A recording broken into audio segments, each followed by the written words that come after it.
Hello everyone, আজ আমি আপনাদের বানিয়ে দেখাচ্ছি এঁচোড় চিলি। কিভাবে এটা বাড়িতে সহজেই বানিয়ে নেবে ও ছোট থেকে বড় সবাই পছন্দ করবে। এঁচোড় চিলি বানানোর জন্য প্রথমে ভালো করে এঁচোড়গুলোকে কেটে ধুয়ে নিতে হবে।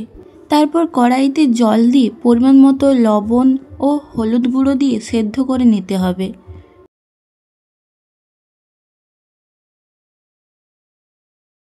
তারপর এঁচোড়গুলো সেদ্ধ করা হয়ে গেলে একটা বোলে এঁচোড়গুলো দিয়ে দিতে হবে। তারপর তাতে 1 চামচ আদা রসুনের পেস্ট, 1 চামচ লেবুর রস, স্বাদ মতো লবণ, 2 চামচ কর্নফ্লাওয়ার, 2 চামচ মতো ময়দা ও 1 চামচ সয়া সস দিয়ে দিতে হবে। তারপর সব উপকরণগুলো ভালো করে মিশিয়ে নেব।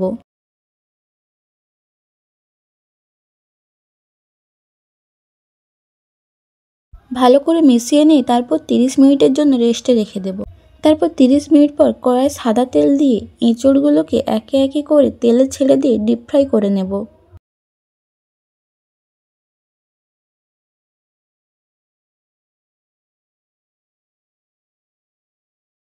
তারপর দেখুন এগুলো লাল লাল করে ভাজা হয়ে গেছে। এবার এগুলোকে তুলে নিতে হবে।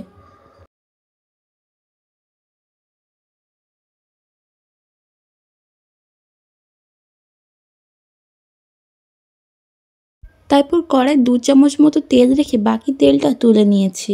তারপর তাতে 1 চামচ আদা রসুনের পেস্ট ও কিউব করে কেটে রাখা পেঁয়াজগুলো দিয়ে দিলাম।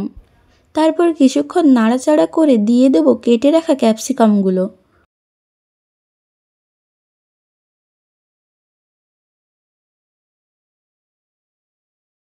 তারপর আবারও কিছুক্ষণ ধরে ভালো করে নাড়াচাড়া করার পর দিয়ে দেব 2 চামচ মতো টমেটো সস ও আবারও দিয়ে দেব 2 চামচ সয়া সস।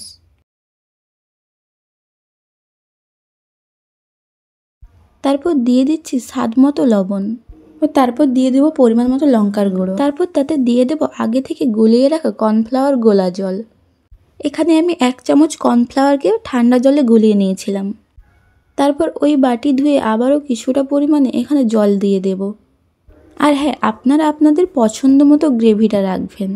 তারপর সমস্ত কিছু ভালো করে নাড়াচাড়া করে ভেজে রাখা এঁচোড়গুলো দিয়ে দেব।